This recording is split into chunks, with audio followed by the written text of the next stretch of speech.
স্বাধীনতার অবহিত পরেই যারা যার পেশায় তারা ফিরে গিয়েছেন এবং দেশ চালানোর ভার যাদেরকে দিয়েছিলেন, যারা মুক্তিযুদ্ধের সময় নিরুদ্বেগ জীবন যাপন করেছে কলকাতা এবং আগরতলায়, যাদের জীবনের কোনো ঝুঁকি ছিল না, যারা মুক্তিযুদ্ধের কোনো ঘোষণাও দেননি, তাদেরকে আমরা দেশের শাসনভার পরিচালনার জন্য দায়িত্ব দিয়ে আমরা চলে গিয়েছিলাম নিজ নিজ পেশায়। এই সময় ইতিহাসের অনেক বিকৃতি ঘটানো হয়েছে। এখনো আমরা দুঃখের সাথে লক্ষ্য করছি ইতিহাসকে বিকৃত করার চেষ্টা করা হয়েছে। এই যে জুলাই আগস্টে একটি মহান গণ অভ্যুত্থান সাধিত হয়েছে।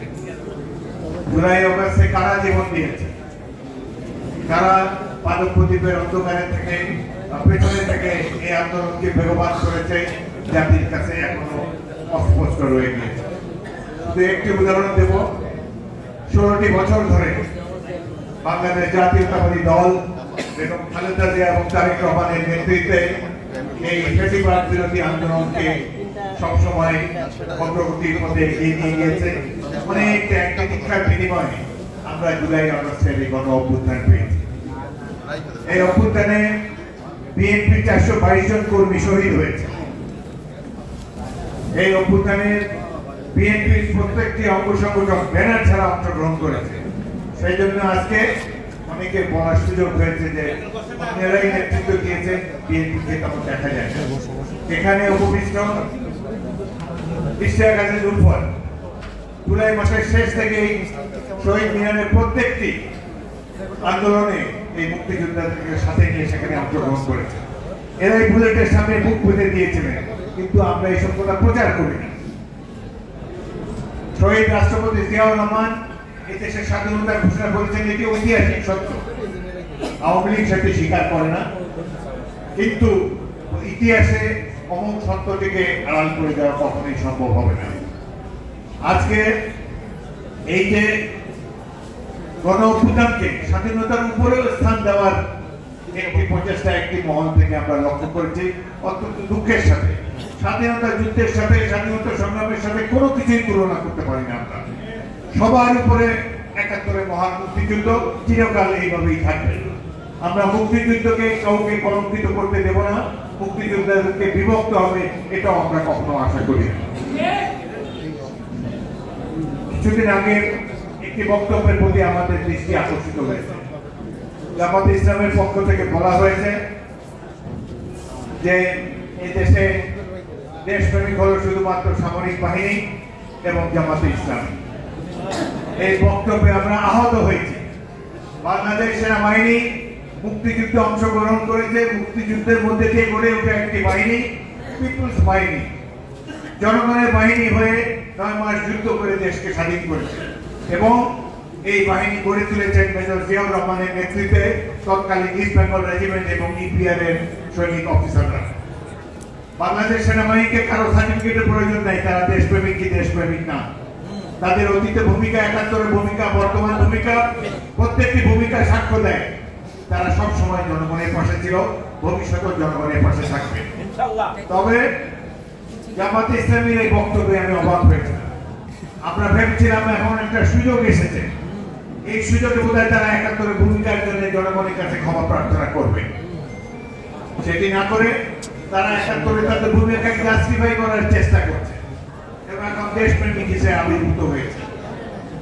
আমরা তাদেরকে মিত্র হিসেবে এতদিন গণ্য করে এসেছি। তাদের উপরে যখন অত্যাচার নির্যাতন চালিয়েছে ফ্যাসিস্ট বাহিনী, আমরা তাদের সাথে সহকর্মিতা জানিয়েছি।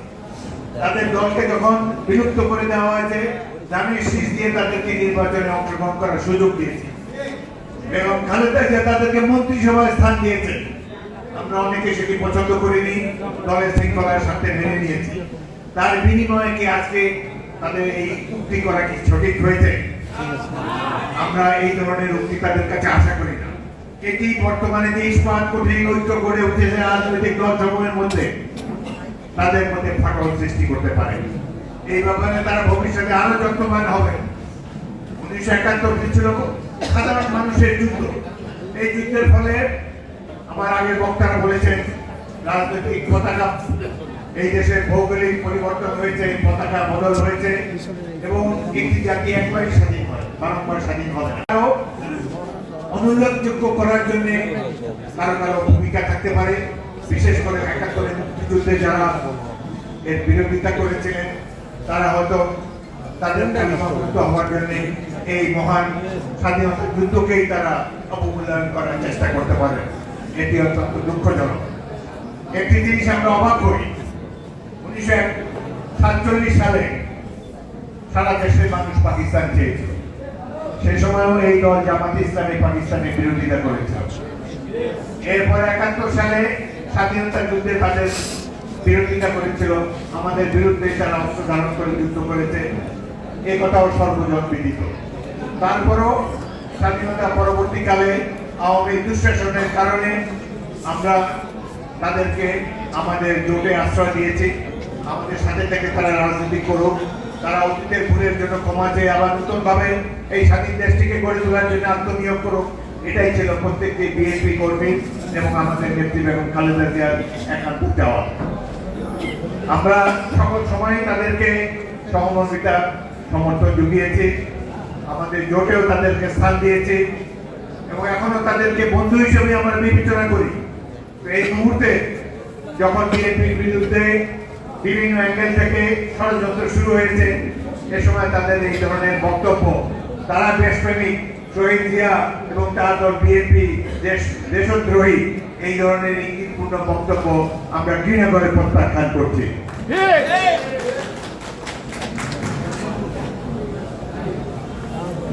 এই ৭১কে অবমূল্যায়ন করার চেষ্টা কোনোদিনই সফল হবে না। ৭১ যে বীর জনতা যেভাবে নেমে এসেছিল, একটা বিরাট একটি সামরিক বাহিনীর বিরুদ্ধে আমরা যুদ্ধ করেছি। ৯ মাস যুদ্ধের পর আমরা এই দেশটিকে স্বাধীন করেছি। ভারত অংশগ্রহণ না করলেও আগামী ১ বছরের মধ্যে এই দেশটি আমরা স্বাধীনতা অর্জন করতে সক্ষম হতাম। কিন্তু আজকে এই মহান সংগ্রামকে কেউ ভিন্নভাবে মূল্যায়ন যদি করতে চান, সেটি অত্যন্ত দুঃখজনক হবে। এই সময় আমাদের এই দেশের পতিত স্বৈরাচার ভারতে অংশগ্রহণ করেছে। যখন আমাদের সরকার শেখ হাসিনাকে দেশে ফিরিয়ে আনার জন্য সরকারিভাবে অফিসিয়ালি উদ্যোগ গ্রহণ করেছেন, আমরা অপেক্ষা করেছিলাম কবে ভারত এই স্বৈরাচারকে এবং বহু অপরাধের নায়িকা, এই দেশকে বিভিন্ন প্রতিষ্ঠান ধ্বংস করা, বহু মায়ের কোল খালি করা শেখ হাসিনাকে এই দেশে ফেরত পাঠাবেন, এই আশায় যখন আমরা বুক বেঁধেছি, এখন দেখা গেল যে তার ভিসার মেয়াদ আরো বৃদ্ধি করা হয়েছে। অর্থাৎ শেখ হাসিনাকে তারা দেশে আশ্রয় দেবে এবং বাংলাদেশকে আনস্টেবল করার জন্য, বাংলাদেশের মধ্যে নানা ধরনের নাশকতা সৃষ্টি করার জন্য এই শেখ হাসিনাকে ভারত ব্যবহার করবে। এটি করলে তাদের সাথে আমাদের আর বন্ধুত্বপূর্ণ সম্পর্ক রাখার কোনো অবকাশ থাকবে না।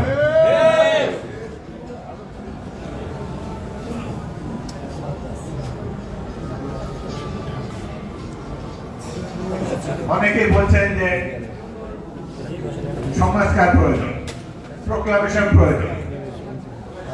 দেশ তো স্বাধীন হয়ে গিয়েছে, আপনারা কি ধরনের প্রোক্লামেশন দিতে চান দিতে পারেন। বর্তমান সরকার, আমরা তাকে সমর্থন জানিয়েছি।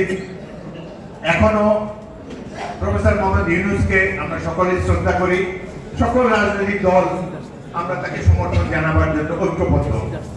কিন্তু স্বাধীনতার পক্ষে তার আরো বলিষ্ঠ ভূমিকা আমরা আশা করি। ৭১ কোন ধরনের অবমূল্যায়ন হোক বর্তমান স্বাধীন বাংলাদেশের মাটিতে, এটি আমরা কখনো কামনা করি না এবং এই ব্যাপারে তাদের কাছ থেকে স্পষ্ট বক্তব্য আমরা আশা করি। লক্ষ্য করেছি এই দেশে একটি কিংস পার্টি গঠন হতে যাচ্ছে।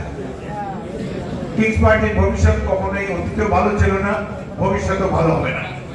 আমরা আরো দুঃখিত হয়েছি যে শেখ হাসিনার আমলে এই দেশে কোনো নির্বাচন হয়নি, সেটি ইউনিয়ন পরিষদ নির্বাচন হোক কিংবা জাতীয় সংসদ নির্বাচন হোক, প্রত্যেকটি নির্বাচনে ব্যাপক কারচুপি হয়েছে। এই নির্বাচনে স্থানীয় সরকার নির্বাচন, যেমন উপজেলা নির্বাচন, পৌর নির্বাচন, সিটি কর্পোরেশন নির্বাচনে ব্যাপক কারচুপি হয়েছে। বিএনপি দেশের সবচেয়ে জনপ্রিয় দল, আমরা প্রত্যেকটি নির্বাচন বয়কট করেছি এবং এই নির্বাচনের নামে প্রহসনের ফলে একদল দুর্বৃত্ত জনপ্রতিনিধি হিসেবে বসেছে। আমরা দেখে অত্যন্ত অবাক হলাম যে নতুন যে দলটি নাগরিক শক্তি এবং যাদেরকে জনগণ কিংস পার্টি হবে বলে আশঙ্কা করে, তারা আবার এই সমস্ত দুর্বৃত্তকে দলে ফেরানোর জন্য চেষ্টা করছে। এর তো কোনো প্রয়োজন নাই। দেশ অনেক বড়, এখনো কত বেশি মানুষ রাজনীতি করে না। যারা কোনো রাজনৈতিক দলের সদস্য নয় তাদেরকে দলে ফেরানোর চেষ্টা করুন। এইভাবে দুর্বৃত্তদেরকে দলে আনার জন্য চেষ্টা করবেন না আপনারা। এরা দেশের শত্রু, জনগণের শত্রু। আগামী নির্বাচনের কথা বললেই অনেক উপদেষ্টার মুখটা কালো হয়ে যায়। আমরা যখন নির্বাচনের কথা বলি তারা মনে হয় অসন্তুষ্ট হয়ে যায়। আরে বিএনপি তো গত 16 বছর ধরে সংগ্রাম করছে জনগণের ভোটাধিকার ফিরে পাওয়ার জন্য। ছাত্রদের দু একজন বলেছে যে আমরা ভোট দেওয়ার জন্য এত লোক জীবন দেয়নি। ভোট কি এতই হেলাফেলার বিষয়? ভোটই তো গণতন্ত্রের প্রতীক। আমরা অতি দ্রুত নির্বাচন চাই এবং যে সংস্কারের কথা বলে শতকরা 80% সংস্কার তো হয়ে গিয়েছে। শতকরা 80% সংস্কার ইতিমধ্যে করা হয়েছে শেখ হাসিনার পলায়নের মাধ্যমে। তাকে ক্ষমতা থেকে টেনে চিটে নামানো হয়েছে। তিনি দ্রুত পলায়ন করেছেন, শাড়ি বদলানোর টাইম পান নাই, আরেকটা বদলি শাড়ি ব্যাগে ঢুকানোর সময় পান নাই। এত দ্রুত তাকে দেশ ত্যাগ করতে হয়েছে।